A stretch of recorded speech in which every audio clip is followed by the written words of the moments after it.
जॾहिं क़ुर्बानी कयो त ॾिसी वाइसी सुठो ऐं प्यारो जानवर क़ुर्बान कयो। अल्लाह पाक जी निगाह उन जानवर जे जिस्म गोश्त पोस्त ते न हूंदी आहे, पर अल्लाह अव्हां जे दिलि खे ऐं अव्हां जी नियत खे ॾिसंदो आहे। जेतिरो दिलि जी मोहबतनि सां क़ुर्बानी कंदो ओतिरो अल्लाह वटि उन जो वधीक अजर ऐं इनाम ॾिसंदो। क़ुरान पाक में अल्लाह साईं फरमाए थो, बिस्मिल्लाहिर्रहमानिर्रहीम, लन यनालल्लाहु लुहूमुहा वला दिमाउहा वलाकिन यनालुहु तक़वा मिनकुम। सूरह हज। अल्लाह वटि उन जानवर जो गोश्त नथो पहुचे, न को रत पहुचे थो, पर अव्हां जी तक़वा उन वटि पहुचे थी। दिल जी गहराइनि मोहबतुनि सां क़ुर्बानी कयो। अल्लाह तौफ़ीक़ ॾे त हर साल क़ुर्बानी कयो। इहे क़ुर्बानी जा जानवर रोज़ महशर पुल सिरात मथां अव्हां जी सवारी हूंदा।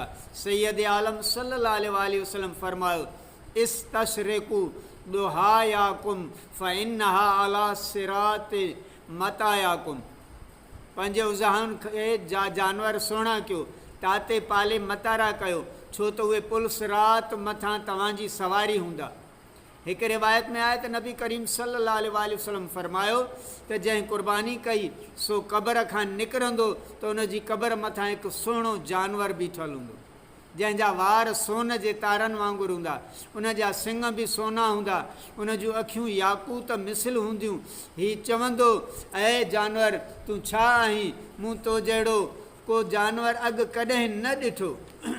सुभान अल्लाह। चवंदो त तुंहिंजी उज़हा वारो जानवर आहियां, मुंहिंजी पुठीअ मथां सवार थींदो त उनखे अर्शे अज़ीम जे साए में खणी वेंदो, जंहिं ॾींहुं का छांव न हूंदी, ऐं पोइ उनखे खणी पुलसरात टपाए जन्नत में पहुचाईंदो। क़ुर्बानी निजात ॾियारींदड़ आहे, दुनिया आख़िरत जे सूरनि ऐं बुराइनि खां छुटकारो अता कंदड़ आहे।